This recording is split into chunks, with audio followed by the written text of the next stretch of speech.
Welcome back to Taiwan versus the world. Today we will talk a lot about grey zone warfare. First with two experts who will scrutinize China's latest actions at sea, around Taiwan and in the South China Sea. Then we will look into a recent controversy involving an actress who was offered a role in promoting Taiwan. And now, let's go for our interview.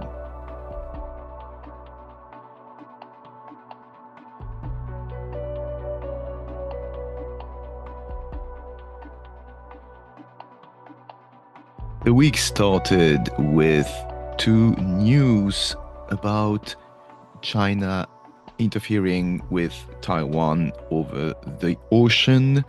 We first heard about the National Security Council Secretary General, the famous Joseph Wu, talking about increased Chinese activity in Taiwan's exclusive zone. We also heard that the Taiwanese and Chinese coast guards had a clash in the South China Sea.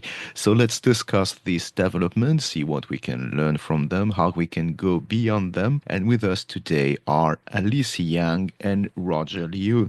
Alice and Roger, hello and welcome. Hi. Hello. I would kindly ask you both to introduce yourself first to our listeners. Maybe Roger, you want to go first? Hello, Alice and Julian. I'm happy to be here to talk about important issues with you. I'm Roger Liu. I now teaching at National Sun Yat-sen University in the southern part of Kaohsiung. Hi, my name is Alice. I'm from INDSR, Institute for National Defense and Security Research. It's a think tank under Ministry of Defense in Taiwan. And my background is international law. I'm focusing on international law, defense policy, and emerging technology. It's my pleasure to be here, and thank you, Julian, Roger. Thank you. If we can just then start, the first news was on Sunday when Joseph Wu, who used to be foreign minister of Taiwan, and he is now the Secretary General of the National Security Council, talked about China deploying more than 100 vessels around Taiwan, actually in a very, very large area. He says vessels from the Navy, from the Coast Guards, and even what he says other vessels. Can we comment on this?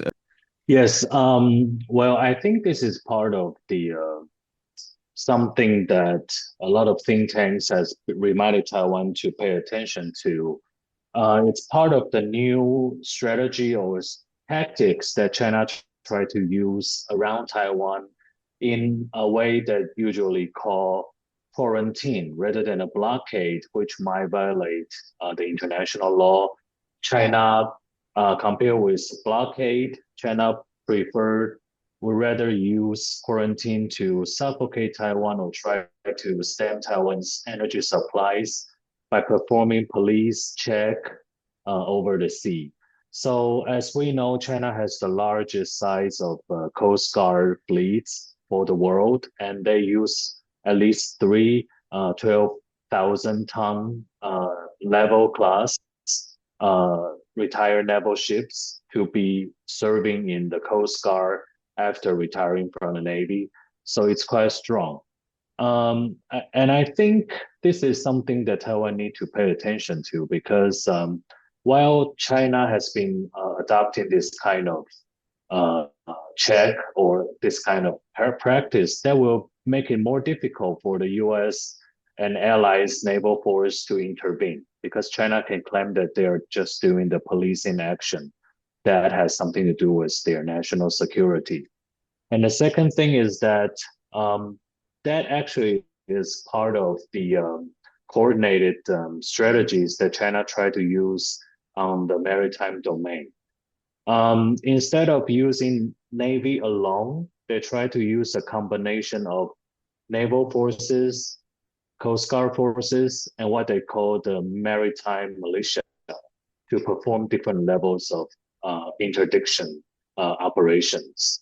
And this might be caused, and I mean the most likely factor that caused this large scale exercise on the sea is mainly because of Donald Trump's visit to China to meet Xi Jinping. And in the meeting, actually, Xi Jinping asked him to stop the military uh, sales to Taiwan. However, after that, Donald Trump was reported to wanted to make a call to President Lai Ching of Taiwan, and that actually was given a warning from the Chinese side.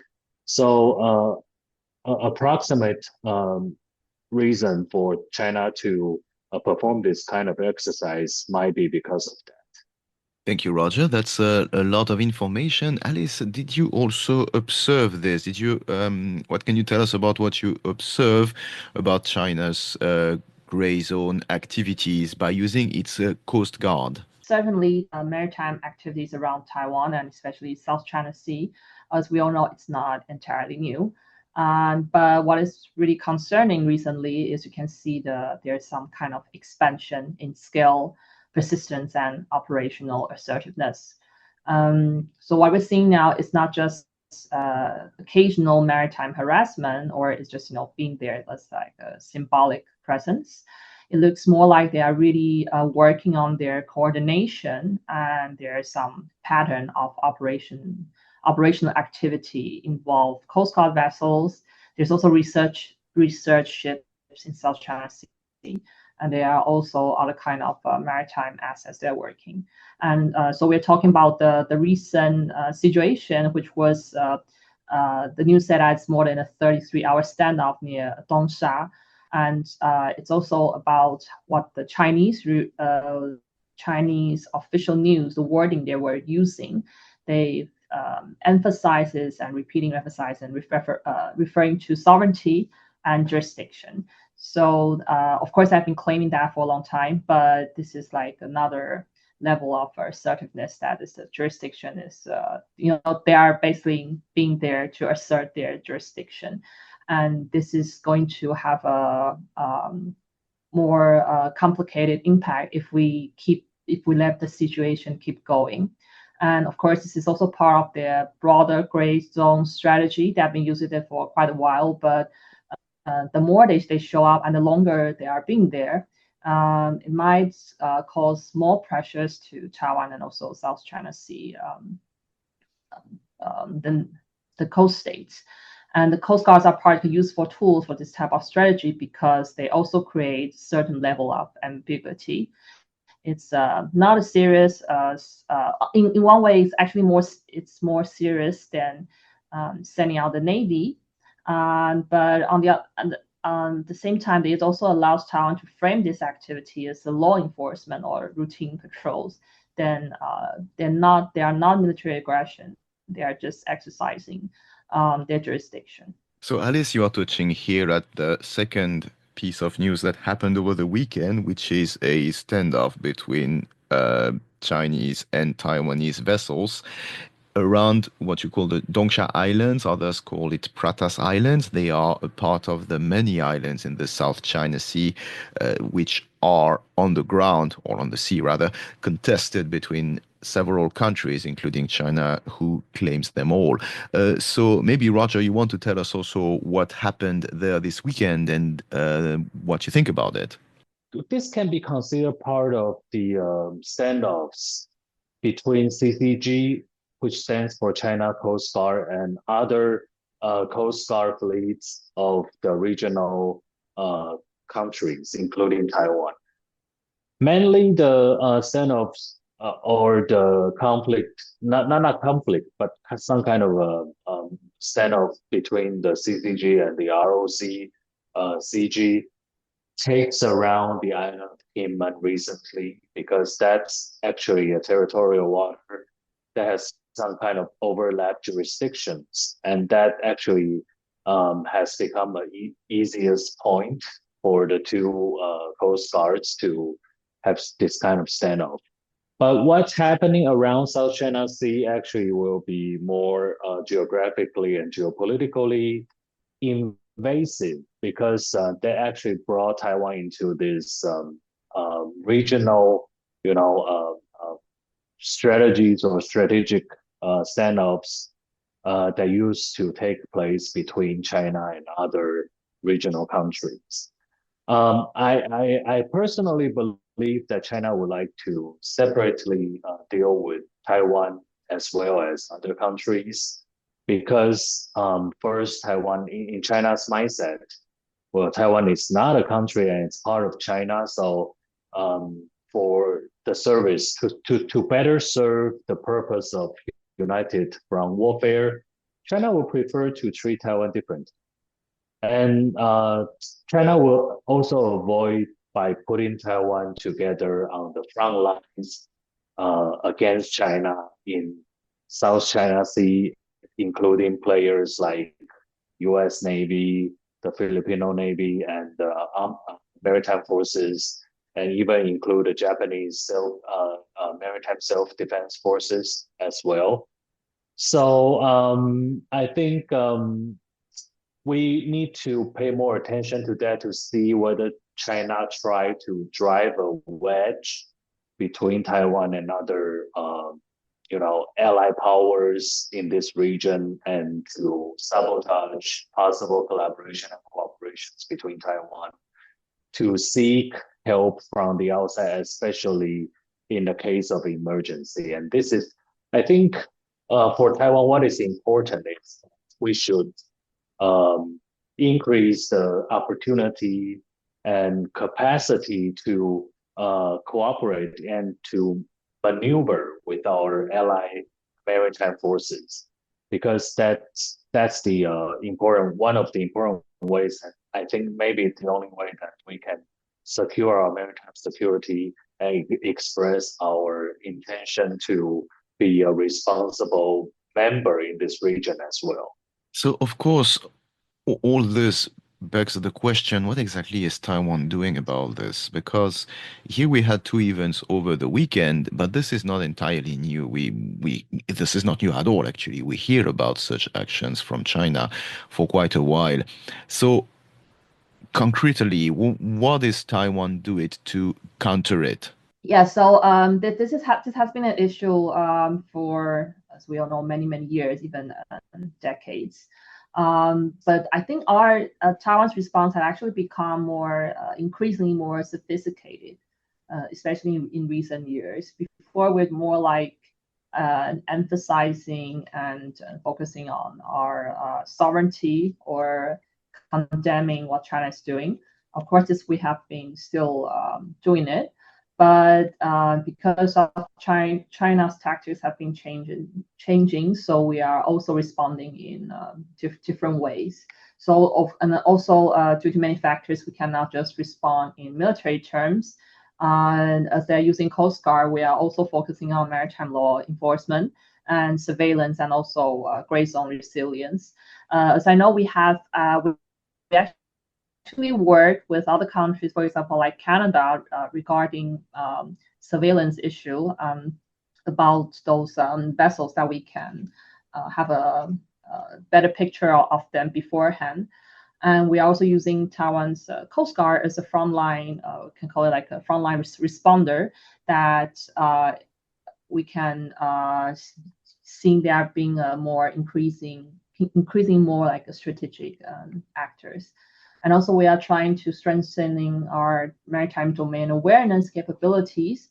As previously mentioned, I'm sure there's not just with Canada. We also there's a lot, for example, like radar improvement, AIS monitoring, drones, satellite, and other kinds of coordination.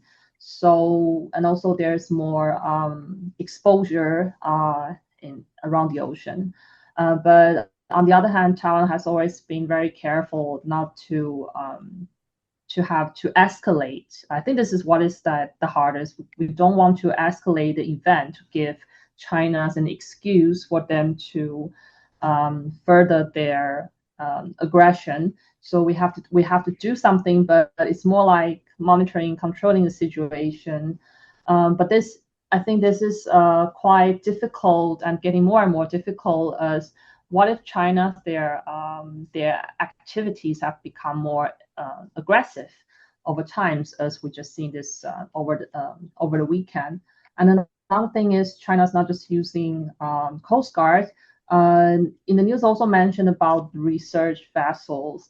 I think also Taiwan authorities should be more careful that there are many things that appear they are just tactical or even scientific missions, but many things that China use, we don't know they are have a dual use in nature. So even something that is just look like data collection or acoustic mapping, they maybe will have direct military implications. I think we should be more careful about that. Well, I think I agree with Alice to most of the points, but what stands out this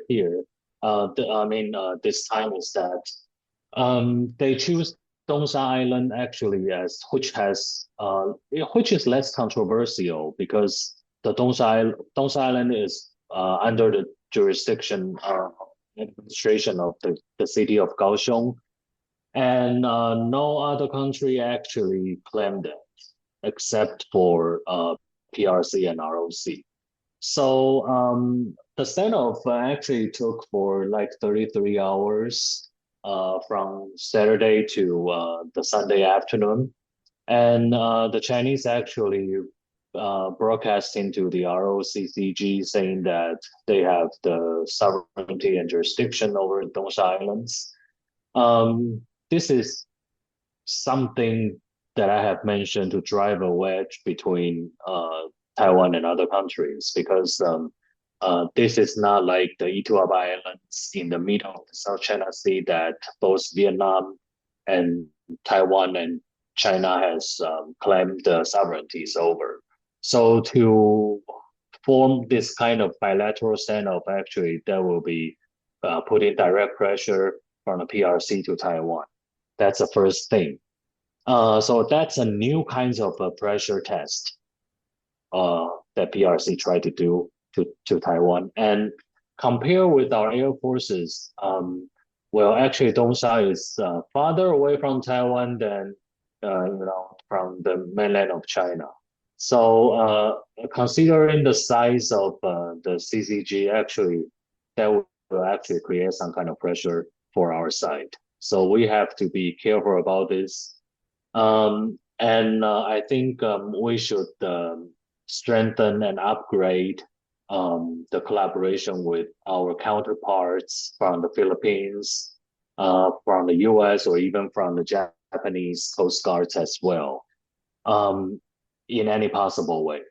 And the other thing is the Tongji scientific ship that has entered the contiguous area of Taiwan, the main island. Continuous area actually is defined as 24 nautical miles away from the coastline.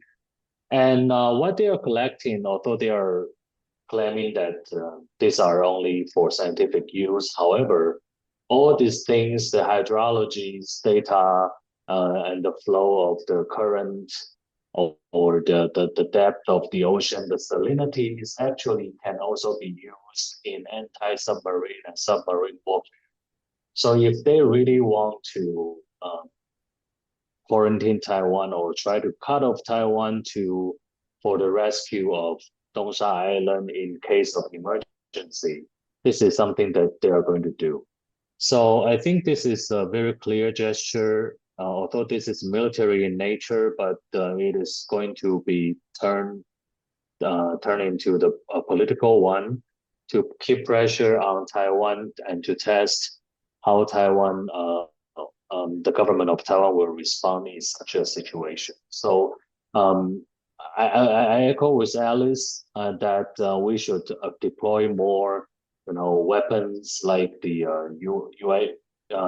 UUV or the USB to cover the lack of our the Coast Guard fleet.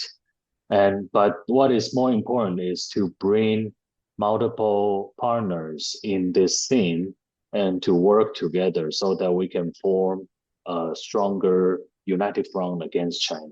So since we are talking about other countries, it has been mentioned indeed in reports about maritime activities over the weekend, and I think you mentioned it as well, that these activities happening these last few days could be a follow-up to what happens between Donald Trump and Xi Jinping.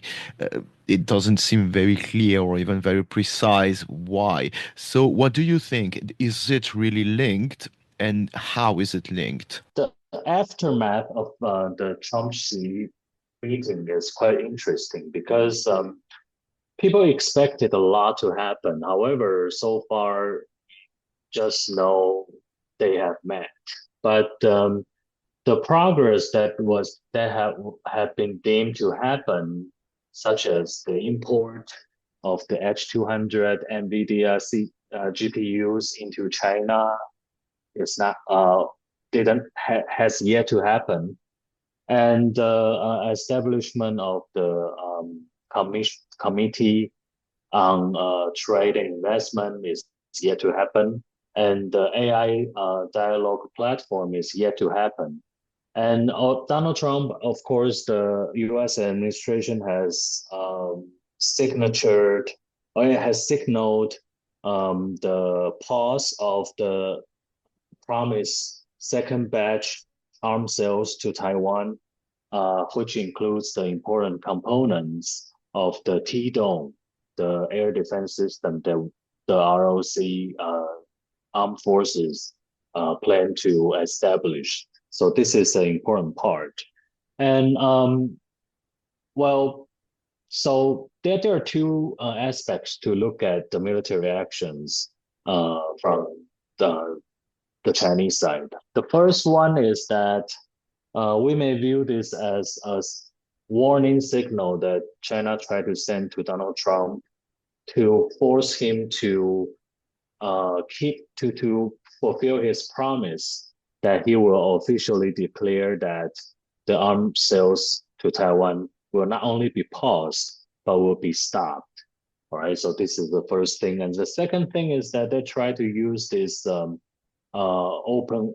this kind of the time space in between to test the readiness of the forces, especially the Taiwanese forces, in response to that. And if we are departing from the United Front perspective, this actually serves service for them, because what China has been doing is trying to show their Taiwanese audience or the target audience that the United States cannot protect you. All right. First, they due to our pressure, they gave up the idea of arms sales to you. And secondly, we are using this to show that only by yourself to resist the so-called reunification will be in vain.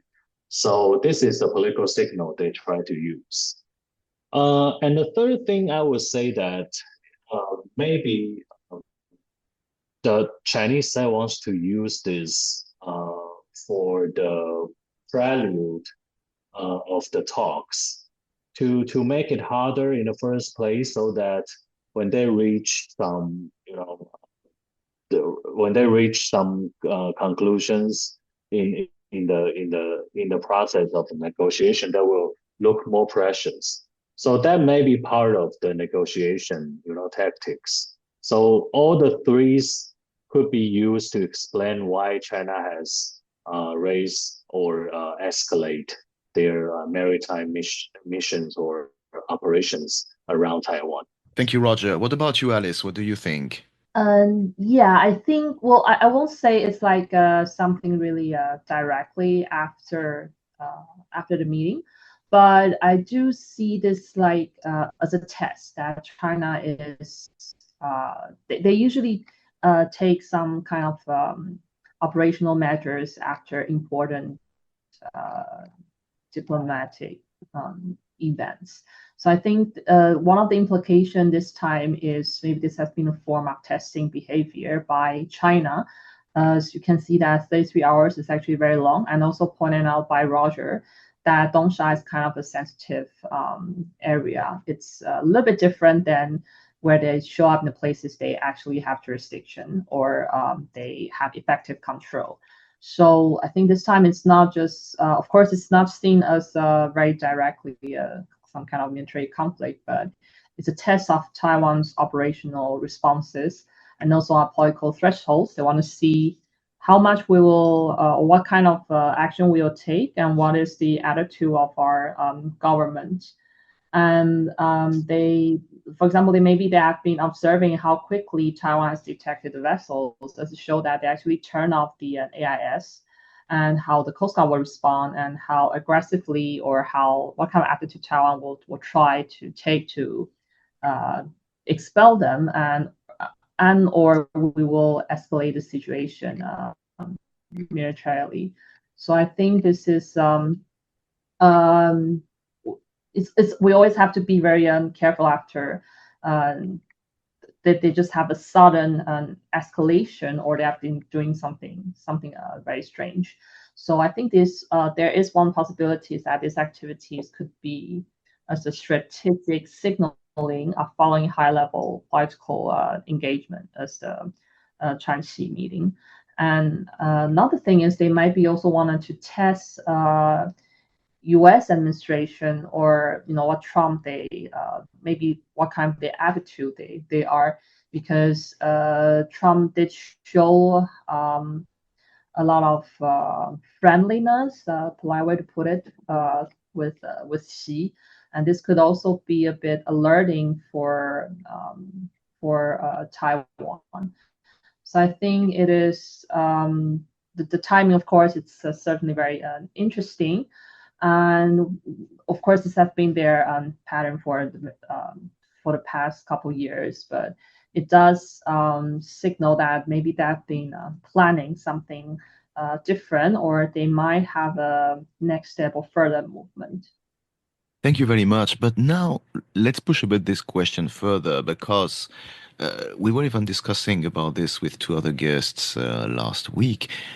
It's actually difficult to know what Donald Trump is thinking about Taiwan or what he's planning, right? Because the signals that we are receiving since his visit with Xi Jinping are quite contradictory. What do you think about that? I think now the US and China have formally entered the stage of structural competition among great powers. The US used to play China card since the 1970s. Actually, it can be traced back to 1949 when when Washington D.C. tried to drive a wedge between Moscow and Beijing. And through the most of the time of the Cold War era, the United States have been trying to use China to, as a counterbalance against the Soviet Union / Russia. However, now China has formally become the rival of the United States. So playing China card is something that will not happen anymore. So structurally, I believe that whoever the president is, well, Taiwan will not. Taiwan is too important to be lost to China, because Taiwan is not only important geopolitically, but Taiwan is also very important as a manufacturing base of semiconductors that will decide the AI future of the United States when it comes to the technological competition between Washington and Beijing. So, well, of course, Donald Trump, as a negotiator or a self-claimed negotiator, he knows what Beijing cares about most, and Beijing actually has let him and his team know that they really care about Taiwan. So he had to respond to that.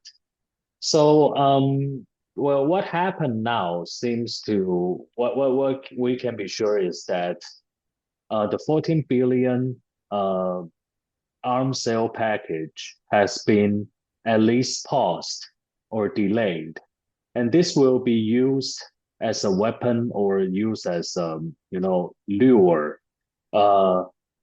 luring factor for US to use to pressure China or to attract China in different part of the process. So for the future, before unless all the worst scenario took place, I think if we are still looking for the September 24th meeting or visit by Xi Jinping to Washington, D.C. to happen.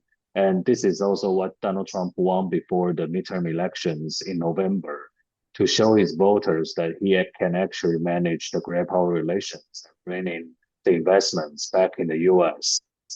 So if everything goes well, including the successful solution or at least part solution of the Iran crisis, then we will see that this kind of Donald Trump, the U.S. administration will be using uh, the arms sales to manipulate Beijing. But I think as you know, on the Taiwan side, well, there is little that we can do.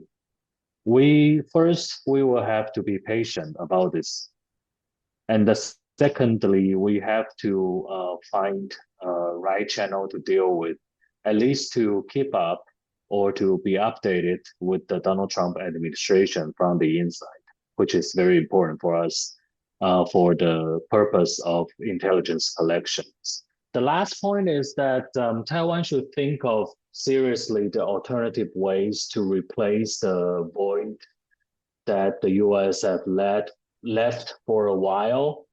I think I'm confident that finally we will get the arms sales that we wanted.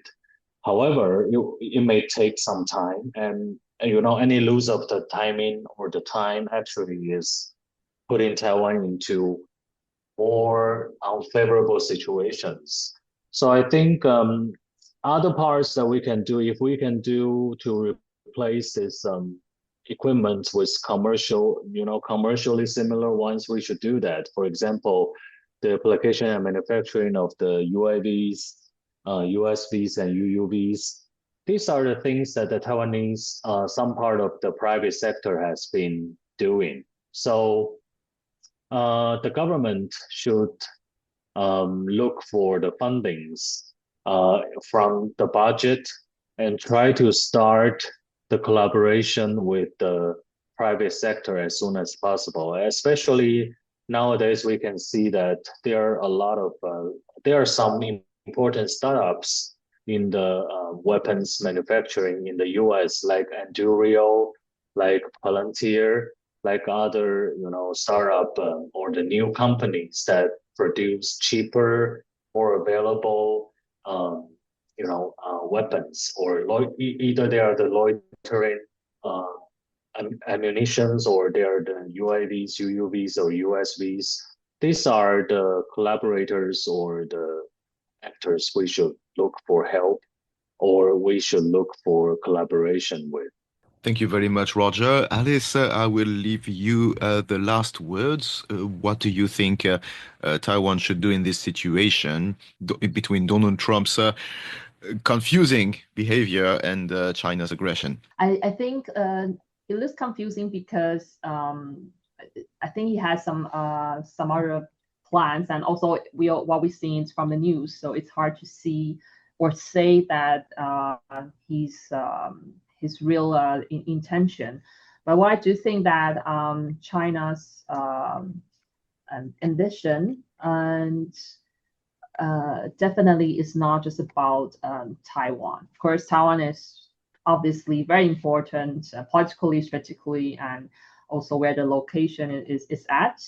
But China's maritime activities is not just around Taiwan, it's also across South China Sea, even to the Western Pacific Indian Ocean. And this will all affect US interests. So I think every time China's deal with Taiwan, it sounded like very loud, and it's a lot. Of course, they have been doing a lot of things, but I also think that might because they are covering the other activities in other area.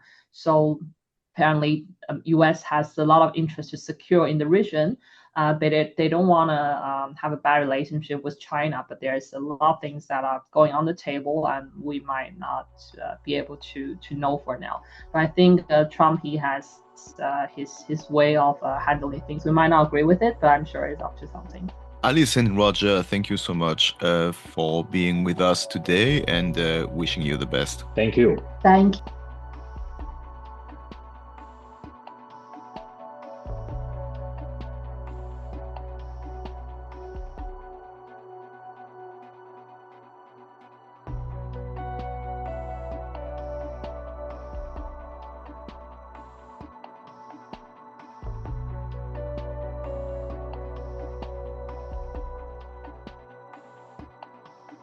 An interesting controversy has shaken Taiwan over the past few days. Lin Chi-ling, a famous actress and model, was given a position in Taiwan's cultural promotion agency, then resigned a few days later amid accusations that she had once posted pro-Chinese content. And it is difficult to see clearly. Is this an overreaction or is it part of cognitive warfare? Someone looked into it. My name is Sze-Fung Lee.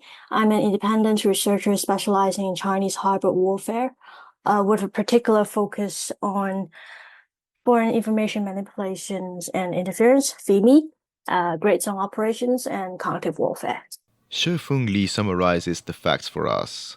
So Lin Chi-ling is one of the most internationally recognizable Taiwanese celebrities. She's a model, she's an actress, and she has a lot of movies and drama series, and she has also hosted some kind of reality shows, TV shows. So she was pretty famous in the Chinese and Taiwanese information space, and as well as the international platform.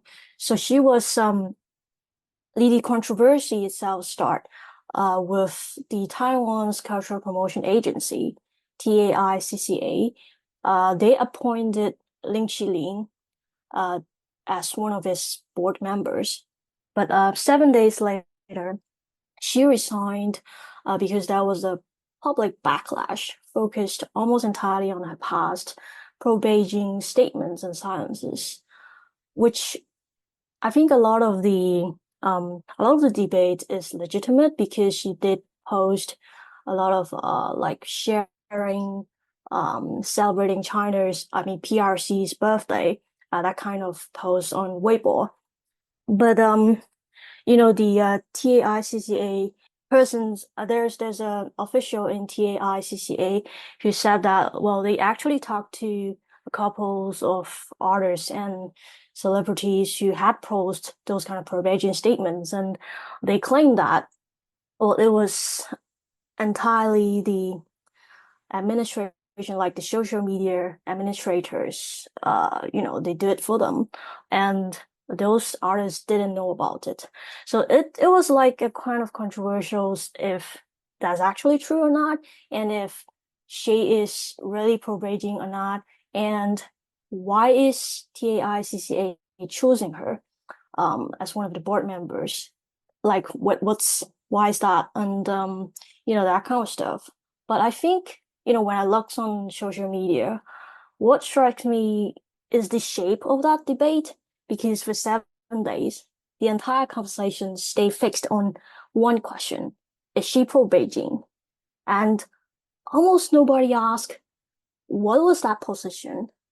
What could she do from it? And what does Taiwan actually need right now? The debate is interesting because on one hand, Taiwan has every reason to prevent anyone with CCP sympathies from holding any position. But Sze-Fung Lee questions precisely how powerful that position really was and whether Lin Chi-ling's posts were genuinely pro-CCP. Let me put it this way. I think sometimes it's quite difficult to distinguish whether that artist or that person posted on Weibo on their own, because some artists do have more ideology that aligns with the China's, one China principle. But some artists are just, keeping distance from it, saying that, okay, well, they're not saying anything actually, but just, being silent. Or sometimes there are artists that just shared, let's say, CCTV posts. But we don't know if they shared it or they post them themselves, or is it someone else, a social media administrator, managing all the social media posts. So that's a question mark. But if we comes to someone like a pretty famous brand group saying a weird Chinese in their concert, then it's pretty clear. It's pretty clear. A lot of the controversials of what they concern are pretty legitimate and organic. And from an inference operation perspective, where I studied for a while, where I've studied for years and experienced it back in the days. I think that emotion is valid because, we see Taiwan facing a lot of Chinese coercion in international stage. I could understand why they emotionally feel offended somehow when they see maybe, question mark, a pro Beijing figure is being appointed in a Taiwan Cultural Promotion Agency. Is she really qualified for that? But I guess that's a very legitimate question and important one. But the more operationally important question, I think, is what was that position actually designed to do? And what could she have achieved from it? And does Taiwan even have, I hope they have a coherent cultural strategies that this appointment was supposed to serve. So what happened after Lin Chi-ling resigned? She announced that she's not gonna take the job on her Facebook page, and then keep silence. Which she still faced pretty strong censorship from China, from TAO, Taiwan Affairs Office. That kind of thinking or that polarization, I think, is actually an outcome of Taiwanese facing Chinese influence operations for decades. And if I have to put it define what cognitive warfare is, I would say cognitive warfare is the long game of perception manipulations, and the battlefield is in people's mind. And it's not about making you believing something ridiculous or entirely false. It's about making you use your enemy's lens to view your own world. And the scariest part is that you think those lens is yours. What you think, what you feel at some particular issue, on some particular issue at some particular points feels like your own thoughts.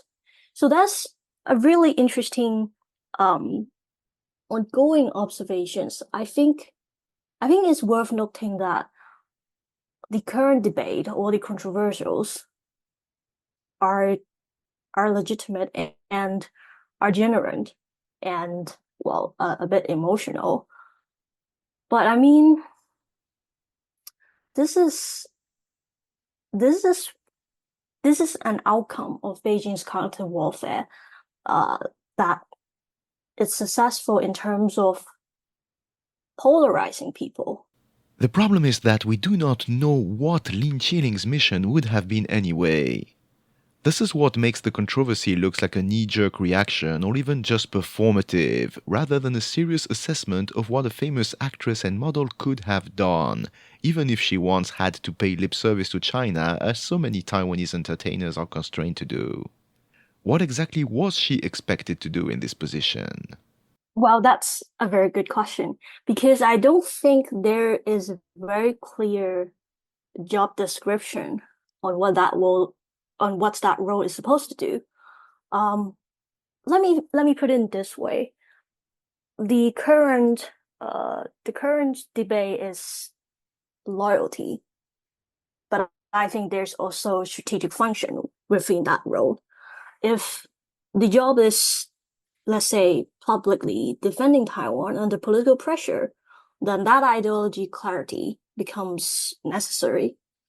But if that job is expanding Taiwan's cultural visibility on international stage and opening doors in industries and markets where that person already has influence, has connections, and you can be that bridge to bring Taiwanese cultural products in the international platforms, then those requirements or those job description becomes more complex. So I guess that's another question that is worth asking is, can that person brings or carries Taiwan's identity into international space rather than allowing themselves to become absorbed into Beijing's framing? So that is different from simply demanding public declarations. And conversely, why was she granted this job in the first place? This raises the question of what celebrities can do for Taiwan.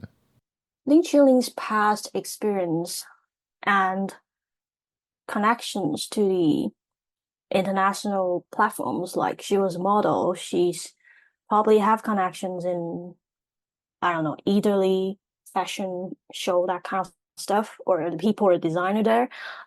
She had a drama series in Japan before. She probably have connections there. So when a Taiwan product, maybe a movie, maybe a kind of a brand, she could bring it to the outer world, bring Taiwan as the subject instead of always being viewed as the object. That's my personal thought.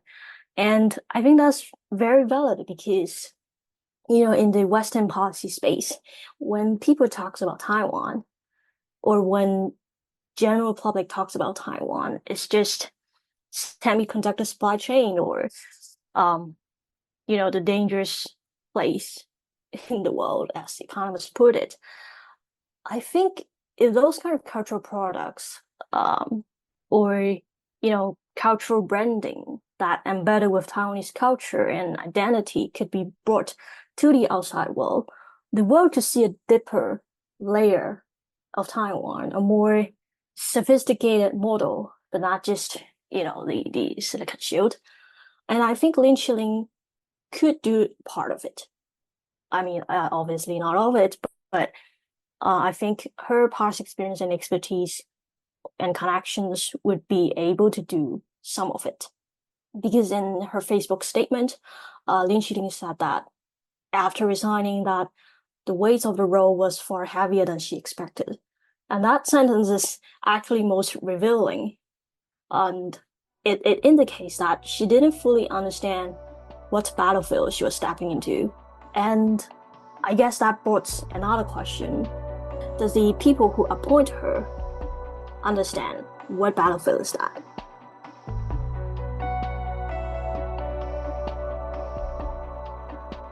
We will meet again next week for a new episode of Taiwan versus the World.